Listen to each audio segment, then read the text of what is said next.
Social మీడియాలో పనిచేసే తెలంగాణ బిడ్డలు ఇది ఏమన్యాయమే ఎట్లా అని చెప్పి ప్రభుత్వాన్ని ప్రశ్నిస్తూ ఉన్నారు, ప్రజలకు మద్దతుగా నిలబడతా ఉన్నారు. వాళ్ళ మీద కేసులు, వాళ్ళని పట్టుకపోవడు. పోలీస్ సోదరులను నేను అడుగుతా ఉన్నా, మీరెందుకు దునుకులాడుతుండ్రే? మీకేమక్కడ వచ్చింది? మీకొక్కటి చెప్తున్నా నేను, గ్యారంటీగా పోలీసు మిత్రులారా, ఇవాళ పోయి రాత్రి మీ డైరీలలో రాసుకోండి, మీ డైరీలలో రాసి పెట్టుకోండి. 100కు 100% ఇలా తెలంగాణ చెలరేగిన పరిస్థితికి మళ్ళా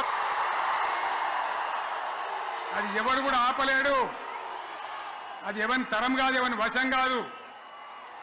మీకు తెలియదా? మీరు పోలీసు ఉద్యోగాలు చేస్తున్నారు, మీరు చదువుకోలేదా? మీకు కూడా విజ్ఞానం ఉంది కదా? వీళ్ళు దొంగ వాగ్దానాలు చేయలేదా? ప్రజలను మోసం చేయలేదా? ప్రజాస్వామ్యంలో ప్రజలకు అడిగే హక్కు లేదా? మీరెందుకు కేసులు పెడుతున్నారు? నాకు అర్థం కాదు. మీరెందుకు దునుకులాడుతున్నారు? మీరెందుకు బలైతారు? రేపు మీకు రాజకీయాలు ఎందుకు? మీ డ్యూటీ మీరు చేయండి. మేము బీఆర్ఎస్ ఎప్పుడు శాసనాన్ని ఉల్లంఘించం, చట్టాలను ఉల్లంఘించం.